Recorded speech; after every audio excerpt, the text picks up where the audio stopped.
औज़ुबिल्लाहि मिनश्शैतानिर्रजीम बिस्मिल्लाहिर्रहमानिर्रहीम रब्बि इश्रह ली सदरी व यस्सिर ली अमरी वहलुदम मिन लिसानी यफ़क़हू क़ौली रब्बि यस्सिर वला तुअस्सिर व तम्मिम बिल खैర్ 29వ పార. ఇది సూరే ముల్క్ నుంచి మొదలై సూరే అల్ ముర్సలాత్ దాకా దాదాపు 21 రుకులు ఇందులో వచ్చినాయి. దాదాపు చిన్న చిన్న 10 సూరాలు ఇందులో ఉన్నాయన్నమాట. బిస్మిల్లాహిర్ రహమానిర్ రహీం. అల్లా మిమ్మల్ని పరీక్షించి చూడాలని, మీలో ఎవరు మంచి ఆచరణ పాటిస్తారో చూడాలని జీవన్మరణాలు సృష్టించాడు. అంటే జీవిత మరణాలు ఎందుకు ఉన్నాయి అనే దాని గురించి ఇక్కడ చెప్పబడుతుంది. అంటే ఎవరు మంచి కార్యాలు చేస్తారో అని పరీక్షించటం కోసమే ఈ జీవన్మరణాలు ఉన్నాయి. అల్లా సృష్టిలో మీకు ఎలాంటి క్రమరాహిత్యము కనబడదు. కాస్త మరోసారి చూడండి, ఎక్కడైనా ఏదైనా లోపం కనిపిస్తుందా? మళ్ళీ చూడండి, మీ దృష్టి అలసిపోయి విఫలమై వెనక్కి వస్తుంది. ప్రభువును తిరస్కరించిన ప్రజలకు నరకశిక్ష ఉంది. వారు దాని భయంకర గర్జనలు వింటారు. అది ఉద్రేకంతో ఊగుతుంటుంది. దాని కావలివారు నరకవాసులను, మీ వద్దకు హెచ్చరించేవాడు రాలేదా అని అడుగుతారు. జవాబుగా, అవును, హెచ్చరించేవాడు మా వద్దకు వచ్చాడు, కానీ మేము తిరస్కరించాము. అయ్యో, మేము మాట విని అర్థం చేసుకొని ఉంటే నేడు ఈ ఎగిసే మంటల శిక్షకు గురి అయ్యేవారం కాదు కదా అంటారు. చూడకపోయినా ప్రభువునకు భయపడేవారికి మన్నింపు, గొప్ప ప్రతిఫలం లభిస్తాయి. అయితే సృష్టి ఏదైతే ఉందో అది చూసినప్పుడు మనిషికి దాని సృష్టికర్త ఎవరు, అది ఎలా ఉంది, దానిని ఎంత మంచిగా తీర్చిదిద్దిన ఆ విశ్వప్రభు ఎవరు అనేది దానంతటా అదే అర్థమవుతుంది. అది కాకుండా మనం దాన్ని పట్టించుకోకుండా మన ఇష్టం వచ్చినట్లు మనం ప్రవర్తించి కేవలం ప్రాపంచిక సుఖాల కోసమే జీవిస్తే గనక అటువంటి వాళ్ళకి ఈ ఎగసిపడే శిక్ష, మంటల శిక్ష ఏదైతే ఉందో అది తప్పకుండా ఉంటుంది అని చెప్పేసి అల్లా తాలా తెలియజేయటం జరిగింది. మీకు భూమిని ఆధీనపరిచిన వాడు ఆయనే. దాని రొమ్ముపై తిరగండి, దేవుడిచ్చిన మా ఆహారాన్ని తినండి. ఆయన వద్దకే రెండోసారి బ్రతికి వెళ్ళవలసి ఉంది. తమపై ఎగిరే పక్షులు ఏ విధంగా రెక్కలు చాపుతూ ముందు ముడుచుకుంటూ ఎగురుతున్నాయో వీళ్ళు చూడటం లేదా? వాటిని నిలబెడుతున్నది కరుణామయుడైన అల్లా తప్ప మరెవ్వరూ కాదు. కరుణామయుడు మీకు ఆహారాన్ని ఇవ్వడం ఆపేస్తే మీకు ఇంకా ఎవరు ఆహారం ఇవ్వగలడు? వారికి చెప్పండి, మిమ్మల్ని పుట్టించింది అల్లాయే. మీకు చూసే, వినే శక్తులు ప్రసాదించాడు. ఆలోచించే, అర్థం చేసుకునే హృదయాలు ఇచ్చాడు. కానీ మీరు కృతజ్ఞత తెలుపడం అన్నది అరుదు. అల్లా నన్ను, నా సహచరులను నాశనం చేయవచ్చు లేదా మమ్మల్ని కరుణించవచ్చు, కానీ తిరస్కారులను బాధాకరమైన శిక్ష నుంచి ఎవరు రక్షిస్తారు? ఈ విషయమై ఎప్పుడైనా ఆలోచించారా అని వారిని అడుగు. వారికి చెప్పు, ఆయన ఎంతో కరుణామయుడు, ఆయన్నే విశ్వసించమని చెప్పు, ఆయన్నే నమ్ముకోమని చెప్పు. వారు మార్గభ్రష్టత్వంలో పడి ఉన్నది త్వరలోనే తేలిపోతుంది. మీ బావుల నీరు భూమిలోనికి ఇంకిపోతే ఆ నీటి ఊటల ప్రవాహాలను మళ్ళీ మీకోసం బయటకు లాగేదెవరు? ఈ విషయం ఎప్పుడన్నా ఆలోచించారా అని వారిని అడుగు. ఇక్కడ మనిషికి ఇచ్చిన ఆహారం గురించి కానీ, నీటిని గురించి కానీ, ఆయన చేసిన దైవం యొక్క కృప ఏదైతే మనుషుల మీద ఉందో దాన్ని గుర్తు చేస్తూ అల్లాను తప్ప ఇంకెవరిని కూడా విశ్వసించకూడదు అని చెప్పి ఇక్కడ చెప్పటం జరుగుతుంది. అల్ కలాం. బిస్మిల్లాహిర్ రహమానిర్ రహీం. ప్రవక్త మీకు ఎన్నటికీ తరగని ప్రతిఫలం లభిస్తుంది. నిస్సందేహంగా నీవు మహోన్నత నైతికత కలవాడవు. నీ ప్రభువు మార్గం తప్పిన వారెవరో బాగా తెలిసినవాడు, రుజుమార్గాన ఉన్నవారెవరో కూడా తెలిసినవాడు. తిరస్కారుల ఒత్తిడికి మీరు ఎంతమాత్రం లోనవకండి. నీవు అణిగిమణిగి పనిచేయాలని కోరుతున్నారు. అప్పుడు వీళ్ళు కూడా మెతకగా ఉందామనుకుంటున్నారు. తోట యజమానులు రేపు ఉదయం తోటలోని పండ్లు కోద్దామని భావించి ఆ రాత్రి నిద్రపోయారు. కానీ ఆ రాత్రి అల్లా తరపు నుంచి ఆ తోటపై ఒక ఆపద వచ్చి పడింది.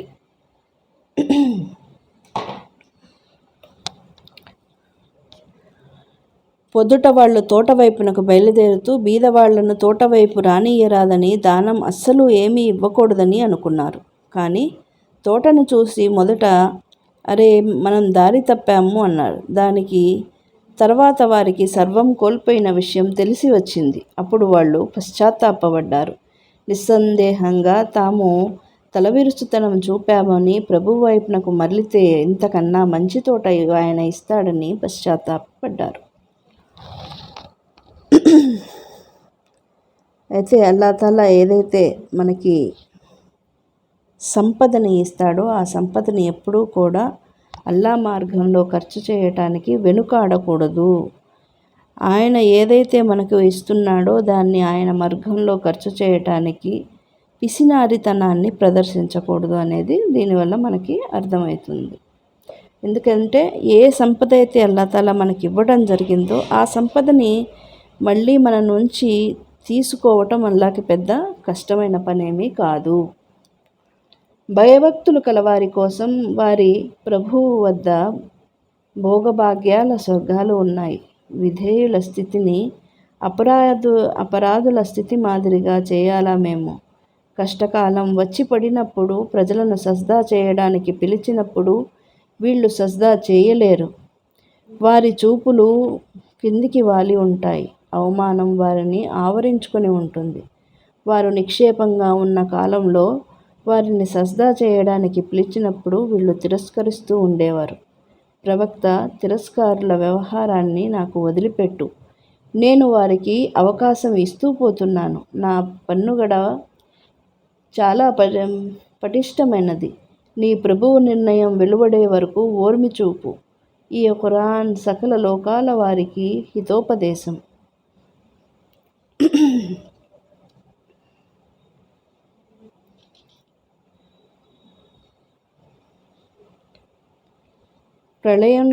ప్రళయకాలంలో ఏదైతే హాజరు కావాల్సిన దినం ఏదైతే ఉంటుందో ఆ రోజున అల్లా తాలా మానవులందరినీ పిలిచినప్పుడు అందులో ప్రపంచంలో ఎవరైతే సజ్దా చేయడానికి తిరస్కరించే వాళ్ళు ఉంటారో వాళ్ళు ఆ సమయంలో వాళ్ళు అనుకుంటూ ఉంటారు అల్లా ముందు సజ్దాలు చెయ్యాలి అని అనుకుంటారు అప్పుడు. కానీ వాళ్ళు అనుకున్నా కానీ వాళ్ళ నడుము వాళ్ళకి సహకరించదనమాట. ఆ నడుము అది వంగదు, వంగక అట్టలాగా అలానే ఉంటుంది. వాళ్ళు కావాలనుకున్న ఆ సమయంలో అల్లా ముందు సజ్దా చెయ్యలేరు వాళ్ళు. సూరా హాకా. బిస్మిల్లాహిర్రహ్మానిర్రహీం. సమూద్ ప్రజలు ఒక భయానక ఆపదకు హతమయ్యారు. ఆద్ ప్రజలు భయంకరమైన పెను తుఫాను వల్ల సర్వనాశనమయ్యారు. ఈ ప్రజల్లో ఎవరైనా మిగిలి ఉన్నవాడు మీకు కనపడుతున్నాడా ఇప్పుడు? ఈ ప్రజలు ఇంకా ఫిరౌను అతనికి పూర్వం గతించిన ప్రజలు తల్లకిందులైన పట్టణాల వారు తమ ప్రవక్తల మాట విననందువల్ల ఆయన వారిని కఠినంగా పట్టుకున్నాడు. తర్వాత బూర ఊదబడుతుంది. భూమిని పర్వతాలను లేపి నుగ్గు చేయడం జరుగుతుంది. ఆ రోజున మీరందరూ ప్రవేశపెట్టబడతారు. మీ రహస్యం ఏదీ దాగి ఉండదు. ఆనాడు ఎవరికి కర్మల పత్రం కుడి చేతికి ఇవ్వబడుతుందో అతడు చూడండి, చదవండి నా కర్మల పత్రం అంటాడు. అతడు ఉన్నతమ స్వర్గాలలో ఉంటాడు. అతడితో హాయిగా తిను త్రాగు, గత జీవితంలో నీవు చేసిన కర్మల ఫలం ఇది అనడం జరుగుతుంది. కర్మల పత్రం ఎడమ చేతికి ఇవ్వబడిన వ్యక్తి వాపోతూ, అయ్యో ప్రపంచంలో నాకు సంభవించిన మరణం తుది మరణం అయి ఉంటే ఎంత బాగుండేది. నేడు నా సంపద కానీ అధికారం కానీ నాకు ఉపయోగపడటం లేదు అంటుంటాడు. వాడిని 70 గజాల పొడుగు సంకెళ్లతో బంధించి నరకంలో విసిరివేయడం జరుగుతుంది. మొదట ఇక్కడ ప్రవక్తల గురించి, ప్రవక్తలను తిరస్కరించిన వాళ్ళు ఎవరైతే ఉన్నారో వాళ్ళకి ఏ గతి పట్టిందో అది చెప్పడం జరిగింది. అయితే ఇక్కడ ప్రవక్తలను తిరస్కరించటము అంటే హక్కును తిరస్కరించటం అన్నమాట. హక్కు అంటే న్యాయం, హక్కు అంటే సత్యం. వీటిని ఎవరైతే తిరస్కరిస్తారో వాళ్ళకి ఈ శిక్ష పడటం ఎట్టి పరిస్థితుల్లోనూ వాళ్ళకి ఈ శిక్ష పడుతుంది అని చెప్పటం జరిగింది. ఈ వచనాలు ఏ కవి వాక్కులు కావు, జ్యోతిష్కుని వాక్కు కూడా కాదు. మీరు ఆలోచించటం అన్నది చాలా అరుదు. ఇది సకల లోకాల ప్రభువు తరపు నుంచి అవతరించింది. ప్రవక్త కనుక ఏదైనా స్వయంగా కల్పించిన మాట మాకు ఆపాదించి చెప్పి ఉన్నట్లయితే మేము అతని కుడి చెయ్యి పట్టుకునేవారము, అతడి మెడ నరాన్ని ఖండించి ఉండేవారము. మమ్మల్ని ఈ పని చేయకుండా మీలో ఎవ్వడూ ఆపగలిగేవాడు కాదు. నిజానికి ఇది దైవభీతి కలవారికి హితోపదేశం. అయితే ఈ ఈ ఈ ఆయాతులు ఏవైతే ఉన్నాయో, ఉమర్ రజియల్లా తఆలా అన్హు ఇంకా అప్పటికి ఆయన ఇస్లాంను స్వీకరించలేదన్నమాట. అప్పుడు ఆయన ఈ మహాప్రవక్తని ఆయనతో ఎదురుగా పడి మాట్లాడటం కోసం, ఆయన చేసే ఈ ఇస్లాం ప్రచారం అయితే ఉందో దాన్ని ఆపివేయమని అతనితో మాట్లాడటం కోసం, ఆయనతో మాట్లాడటం కోసం ఆయన హరం దగ్గర నమాజ్ చదువుతున్నప్పుడు, బైతుల్లా దగ్గర నమాజ్ చదువుతున్నప్పుడు అక్కడికి రావటం జరుగుతుంది. అయితే ఆయన వచ్చినప్పుడు మహాప్రవక్త సల్లల్లాహు అలైహి వసల్లం ఆయన నమాజ్ చదువుతూ ఉంటాడు. అయితే ఏవైతే అక్కడ ఆయన ఉమర్ రజియల్లాహు తఆలా అన్హు ఆయన మదిలో నడుస్తూ ఉంటా అవి ఏవైతే ఆలోచనలు వస్తూ ఉన్నాయో ఆ ఆలోచనలకి కరెక్ట్గా సమాధానంగా ఈ వచనాలు ఎలాంటివి, ఇవి కవితల్లాగా లేవు, ఇవి కవితలా అని అనుకుంటే ఇవి కవి వాక్కులు కావు అని వచ్చింది. ఇవి జ్యోతిష్యమా అంటే ఇది జ్యోతిష్కుని వాక్కు కాదు అని ఇలా ఆయన చదువుతున్నప్పుడు, ఆయన అనుకుంటూ ఉండగా మహాప్రవక్త నమాజ్లో ఇవే ఆయాతులను చదువుతున్నప్పుడు ఆయనకి ఒక రకంగా భయం వేసిందనమాట. ఈయన నా మనసును కూడా చదువుతున్నాడా, నేను ఏదనుకుంటున్నానో దానికి సమాధానంగా ఇక్కడ ఆయత్ చదువుతున్నాడే అని చెప్పేసి అక్కడ ఆయన కాసేపు బెంబేలెత్తిపోయాడనమాట. ఏంటి ఈయన ఇట్లా ఎలా చెప్పగలుగుతున్నాడు అని చెప్పేసి బెంబేలెత్తి మళ్ళీ వెనక్కి వెళ్ళిపోవటం అనేది చేయటం జరిగింది. సూరా మారిస్. బిస్మిల్లాహిర్ రహ్మానిర్ రహీం. ప్రళయ దినాన ఆకాశం కరిగిన వెండి వలె మారిపోతుంది. పర్వతాదులు ఏకిన రంగురంగుల ఉన్ని మాదిరి అయిపోతాయి. ప్రాణ స్నేహితుడు కూడా తన ప్రాణ స్నేహితుడిని పట్టించుకోడు. నిజానికి వాళ్ళు ఒకరినొకరు చూడటం కూడా జరుగుతుంది. అపరాధులు తమ సంతానాన్ని, భార్యా సోదరులను, దగ్గరి బంధువులను, భూమండలంలోని వారందరినీ పరిహారంగా ఇచ్చి శిక్ష నుంచి తప్పించుకోవాలని అనుకుంటారు. మనిషిపై ఆపద వచ్చినప్పుడు గాబరా పడిపోతాడు. సుఖంగా ఉన్నప్పుడు మాత్రం పిసినారితనం ప్రదర్శిస్తాడు. అయితే క్రింది వారు ఈ దోషగుణానికి అతీతంగా ఉంటారు. అంటే ఈ చెడు నడవడి ఏదైతే ఉందో అటువంటి వాళ్ళు కాకుండా మంచి వాళ్ళు ఎవరు అని అంటే నమాజ్ను ఎల్లప్పుడూ పాటించేవారు, తమ సంపదలలో యాచకులకు, దిక్కులేని వారికి నిర్ణీత హక్కు ఇచ్చేవారు, తీర్పు దినం సత్యమని నమ్మేవారు, ప్రభువు శిక్షకు భయపడేవారు, తమ మర్మంగాలను పరిరక్షించుకునేవారు, తమ అమానతులను కాపాడేవారు, తమ వాగ్దానాన్ని నిలబెట్టుకునేవారు, సాక్ష్యం విషయంలో నిజాయితీగా ఉండేవారు, తమ నమాజులు రక్షించుకునేవారు. ఈ ప్రజలు స్వర్గవనాలలో ఉంటారు. సత్యధిక్కారులు ఖురాన్ పఠనం విని కుడి ఎడమల నుంచి గుంపులుగా నీ వైపునకు పరిగెత్తి వస్తున్నారు.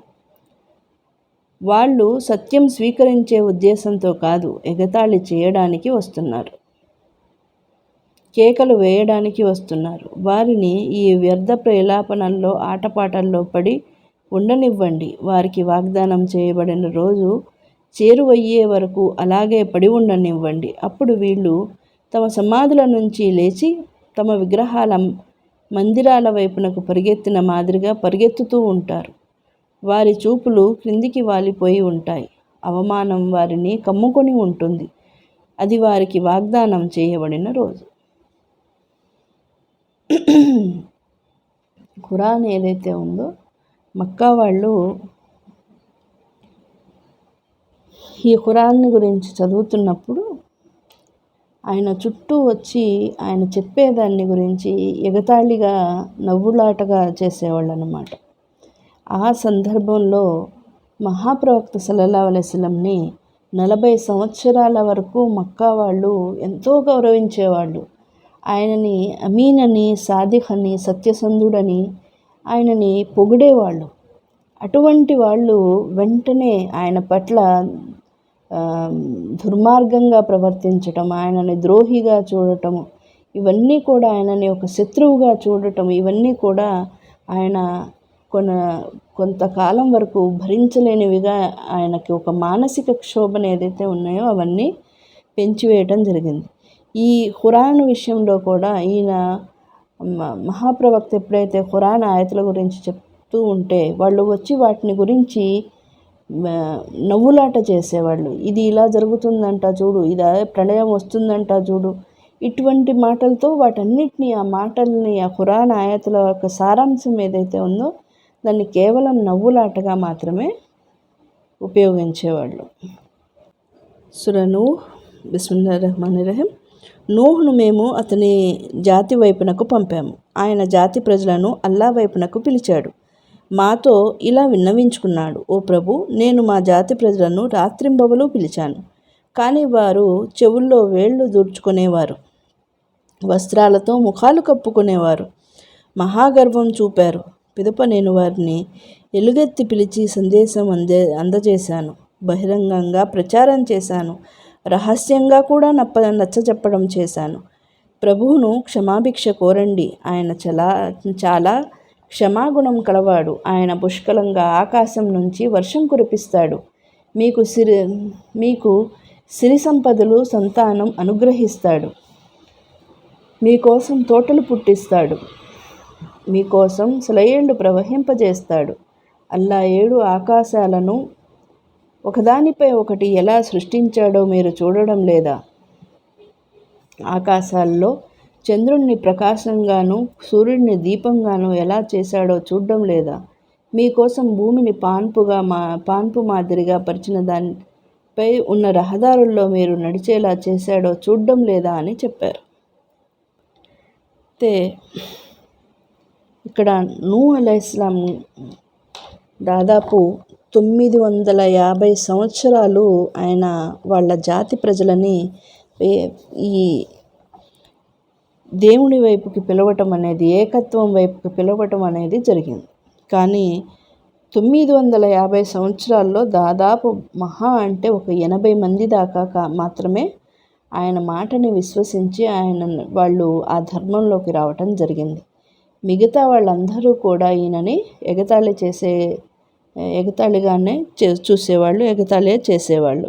అయితే ఇక్కడ మనిషికి ఇవ్వబడ్డ అనుగ్రహాలు ఏవైతే ఉన్నాయో అవి సిరి సంపదలు, సంతానం, మంచి మంచి తోటలు, ఇవన్నీ కూడా అల్లా పుట్టించాడు అనే దాన్ని మీరు నమ్మడం లేదా అని చెప్పేసి అడగడం జరిగింది. ఇక్కడ నూహ్ ఇంకా ఇలా విన్నవించుకున్నాడు: ఓ ప్రభు, వారు నా మాట కొట్టిపరేశారు. సంపద, సంతానాలు పొంది మరింత వైఫల్యం పొందిన వారినే అనుసరిస్తున్నారు. మీ ఆరాధ్య దైవాలను ఎంతమాత్రం వదిలిపెట్టకండి అన్నారు. వాళ్ళు అనేక మంది ప్రజలను అపమార్గం పట్టించారు. ప్రభు, నీవు కూడా ఈ దుర్మార్గులకు మార్గభ్రష్టత్వంలో తప్ప మరి దేనిలోనూ వృద్ధి ఇవ్వకు అన్నాడు. చివరకు వారందరూ ముంచివేయబడ్డారు. అల్లా నుంచి తమను కాపాడే సహాయకుణ్ణి ఎవరినీ పొందలేకపోయారు. నూహ్ మాతో: ప్రభు, ఈ తిరస్కారుల్లో భూమిపై ఎవరిని మిగలనీయకు. వీరి సంతతిలో పుట్టేవాడు ఎవడైనా పరమ పాపిగా, కరడుగట్టిన అవిశ్వాసిగానే రూపొందుతాడు.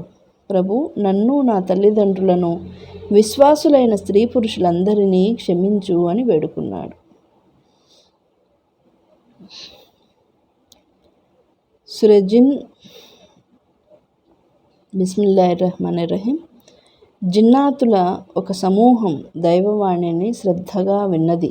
తర్వాత వెనక్కి వెళ్ళి తమ జాతితో, మేము అద్భుతమైన ఖురాన్ విన్నాము, అది రుజుమార్గం వైపునకు దారి చూపుతుంది, అందువల్ల మనం దానిని విశ్వసిద్దాము. మనం మన ప్రభువునకు సహవర్తులుగా ఎవరిని నిలబెట్టరాదు. మనుషులలో కొందరు జిన్నాతులను శరణు వేడుతుండేవారు. అందువల్ల జిన్నాతులకు అహంకారం పెరిగిపోయింది. ఇప్పుడు ఆకాశం పహారాదారులతో నిండిపోయి ఉంది. ఉల్కాపాతం కురుస్తుంది. ఇప్పుడు మేము ఆకాశంలో దొంగతనంగా ఏదైనా వినడానికి ప్రయత్నిస్తే అలాంటి వారి కోసం ఒక అగ్నిజ్వాల మాటు వేసి కనబడుతుంది. మనలో కొందరు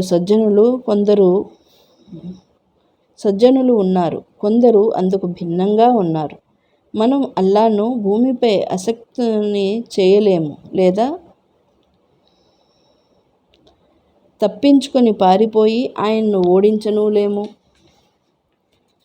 మేము హితబోధ విన్నాము, దానిని విశ్వసించాము. మనలో కొందరు ముస్లింలున్నారు, కొందరు సత్యానికి దూరమైన వారు ఉన్నారు. ఇస్లాంను స్వీకరించిన వారు సాఫల్య మార్గాన్ని పొందారు. సత్యానికి దూరంగా ఉన్నవారు నరకానికి ఇంధనమవుతారు. ప్రభు ప్రస్తావన విని ముఖం తిప్పుకున్న వాడిని ప్రభువు తీవ్ర శిక్షకు గురి చేస్తాడు. మస్జిద్లు అల్లా కోసం ఉన్నాయి, వాటిలో అల్లాను కాక మరెవ్వరిని వేడుకోకండి.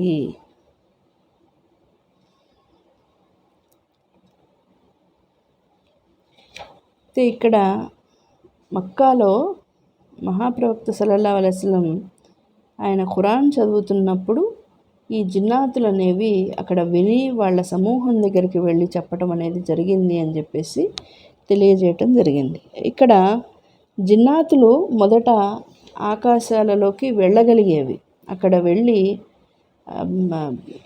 అక్కడ ఆరాధనలు కూడా చేసేవి. కానీ ఎప్పుడైతే ఇబ్లీసు తిరస్కరించడం జరిగిందో ఆ తర్వాత ఆదం అలైహిస్సలాంతో పాటు ఇబ్లీస్ కూడా నేలపైకి రావటం జరిగింది. దాని తర్వాత కూడా వాళ్ళు ఆకాశపు అంచుల్లోకి వెళ్ళి ఏదైనా మాటలు వినటానికి ప్రయత్నించేవాళ్ళు.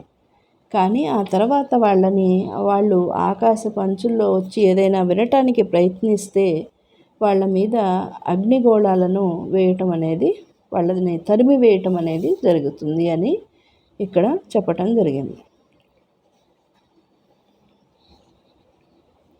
ఓ ప్రవక్త, వారికి చెప్పండి, నేను నా ప్రభువును వేడుకుంటున్నాను, ఆయనతో పాటు సహవర్తులెవ్వరినీ చేర్చను. మీకు ఏ నష్టాన్నైనా కలిగించడం లేదా ఏ లాభాన్నైనా చేకూర్చడం నా చేతుల్లో లేదు. నన్ను అల్లా పట్టు నుంచి ఎవరూ కాపాడలేరు. నాకు ఆయన తప్ప మరెక్కడా శరణు లేదు. అల్లా వచనాలు, ఆయన సందేశం చేరవేయడం మాత్రమే నా పని. ప్రవక్త మాటను స్వీకరించని వాడికి నరకాగ్ని ఉంది, అక్కడ తెలిసిపోతుంది ఎవరి సహాయకులు బలహీనంగా ఉన్నది, ఎవరి సమూహం సంఖ్యలో తక్కువ అన్నది.